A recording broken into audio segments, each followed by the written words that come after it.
étrange.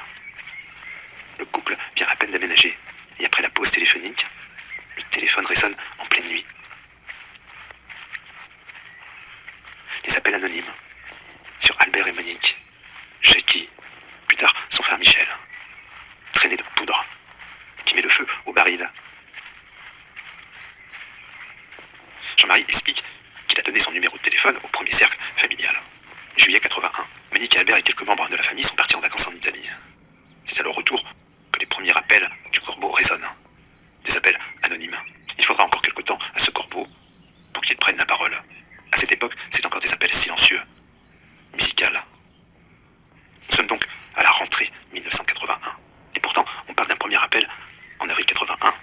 Une personne qui avait téléphoné chez Monique et qui l'avait insultée. Septembre 81, en soirée, chez Jean-Marie et Christine, le corbeau fait résonner une chanson. J'ai le mal de toi. Chef, un petit coup, on a soif. 22 novembre 1981, le carreau de la porte d'entrée du pavillon Villemain est cassé. Après un appel téléphonique.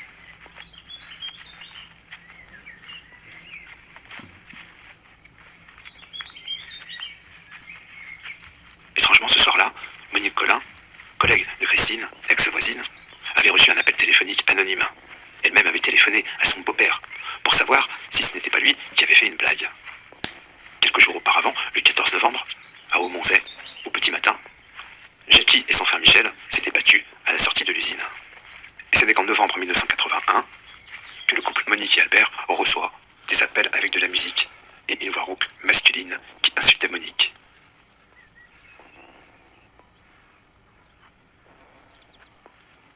La période est riche en novembre 81. Le 13 décembre 1981, un corbeau téléphone chez Michel. Il annonce que sa femme Ginette le fait cocu avec Popov, Bernard Laroche. Il est à noter plus précisément que, entre le 8 et le 11 novembre 1981, nous avons reçu un appel silencieux avec une musique du type moderne. L'appel durait à chaque fois entre 2 et 3 minutes. Audition de Monique Villemain. En décembre 81, Ginette est insultée au téléphone. C'est comme ça que finit l'année 81. Et puis, il y a quelques corbotages annexes. Grange, Laveline, Jussarrupt. Un corbeau s'amuse. 22 novembre 1981, je réfléchis. Quelqu'un est monté au pavillon aux alentours de 23h. Je peux avoir une bonne raison. Casser la porte, prévenir de son arrivée. Jean-Marie est absent. Au travail. C'est son début de semaine, de nuit. D'ailleurs, souvent, quand il est de nuit, il se passe des choses. L'année 1982 commence comme a fini l'année 81, à quelques exceptions près. D'abord, c'est le début des ennuis et du corbotage intensif sur Monique et Albert. Mais bizarrement, 1982 commence avec Gilbert Villemain. L'appelante, anonyme, appelle Gilbert dans son usine pour le prévenir que Monsieur Jacques, son beau-père, a eu un accident dans la forêt. Gilbert, avant d'informer sa femme, Marie-Christine, a téléphoné à ses parents. Il apprend que cela est faux. Il n'est donc pas sorti de l'usine. Le soir même, les parents de Marie-Christine reçoivent un appel.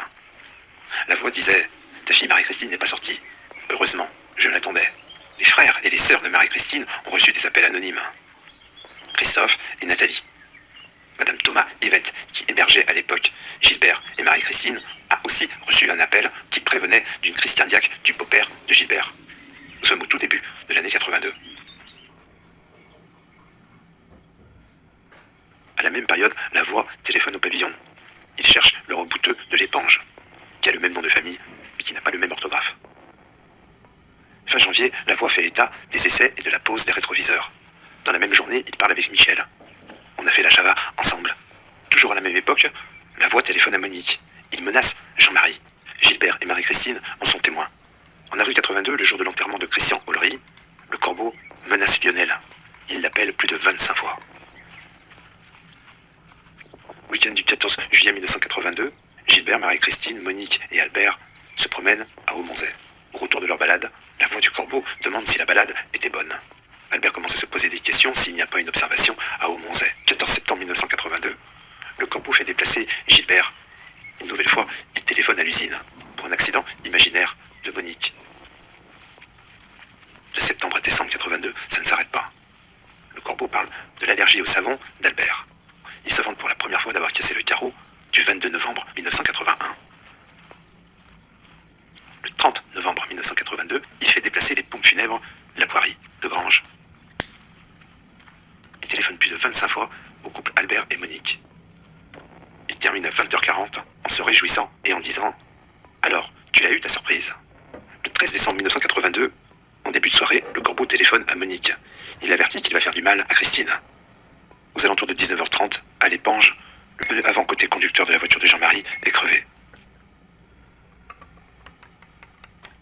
48 ans plus tard, le corbeau téléphone à Monique et se vante d'avoir crevé le pneu. Albert, Monique et Lionel s'étaient déplacés. Albert avait pris la carabine et fait le tour du pavillon. Et c'est comme ça que se termine l'année 1982.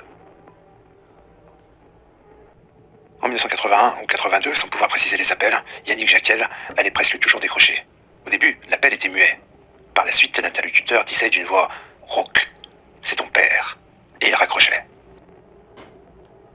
Les appels avaient lieu en l'absence de Monsieur Jacquel. Par la suite, ils se sont produits alors que ce dernier se trouvait à proximité de la maison. Et encore par la suite, c'est Madame Jacquel qui a pris l'écouteur plusieurs fois. Une voix rauque d'homme paraissait ivre et disait alors à plusieurs reprises « Madame Jacquel ? Madame Jacquel ?» Le demandeur raccrochait aussitôt. Monsieur Jacquel a décroché le combiné à plusieurs reprises pour des appels muets. En octobre 1982, la voix de l'homme lui disait « Je te ferai la peau ». Donc, à chaque fois que j'ai entendu la voix anonyme, celle-ci était identique à celle que ma fille m'a fait entendre et qui se trouve enregistrée sur une cassette.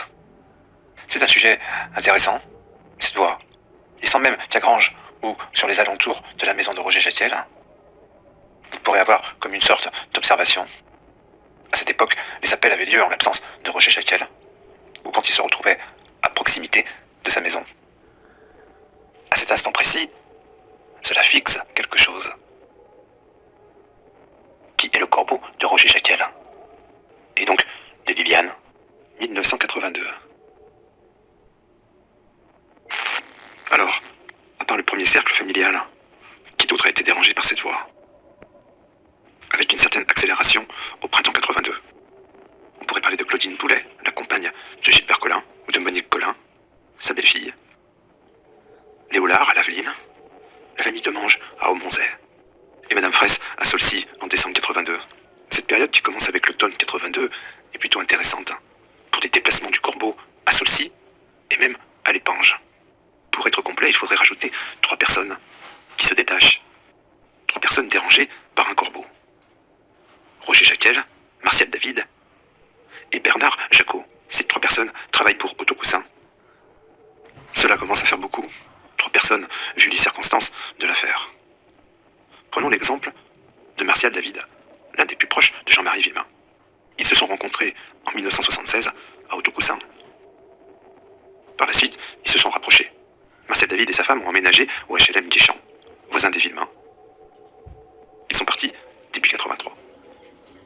Dans un procès verbal de Martial David, il explique que c'est à la fin de l'année 81 que Jean-Marie l'a mis au courant de certains ennuis avec un corbeau. Un individu était même venu frapper violemment à sa porte d'entrée, brisant l'un des carreaux. On comprend donc que Martial David est l'un des premiers mis au courant, fin de l'année 81. Et ce n'est que courant 82 qu'un corbeau commence à le déranger, lui et sa femme, qui elle-même travaille à Autocoussin. Martial David, sa femme et Jean-Marie Villemain travaillent donc dans la même usine. Il arrive même à Martial David de venir récupérer Jean-Marie Villemain pour qu'ils partent au travail ensemble. C'est d'ailleurs un matin, très tôt, que le corbeau téléphone à Christine pour lui dire que Jean-Marie et Martial David ont eu un accident en allant au travail. Cela s'avérera faux. Une nouvelle fois, ce genre d'exemple d'appel à 6 h du matin, au début de la prise de travail, pourrait peut-être déranger l'usine et la production. On peut rajouter rapidement que le 16 octobre, à 21 h, à la fin de service, Martial David rejoint le pavillon pour rencontrer Jean-Marie. Ayant appris la terrible nouvelle, il restera une quarantaine de minutes avant d'aller voir le chef de Jean-Marie, Monsieur Henri. Martial David est quelqu'un de proche de Jean-Marie. Nous sommes au milieu de l'année 82, et donc un corbeau dérange Martial David. Et qui veut bien regarder de plus près. Une nuit que je dormais chez grand-père Jacquel, j'ai entendu le téléphone sonner. Grand-père a reçu cette nuit-là au moins 3 coups de téléphone. Je ne sais pas qui c'était. Audition d'Éric Villemain. Au vu de cette affaire et du différend qui a opposé mon gendre à Michel Villemain, avant le début des appels téléphoniques anonymes, je soupçonne Michel Villemain d'en être l'auteur. Audition Roger Jacquel. À chaque fois que j'ai entendu la voix anonyme, celle-ci était identique à celle que ma fille m'a fait entendre, qui se trouve enregistrée sur une cassette.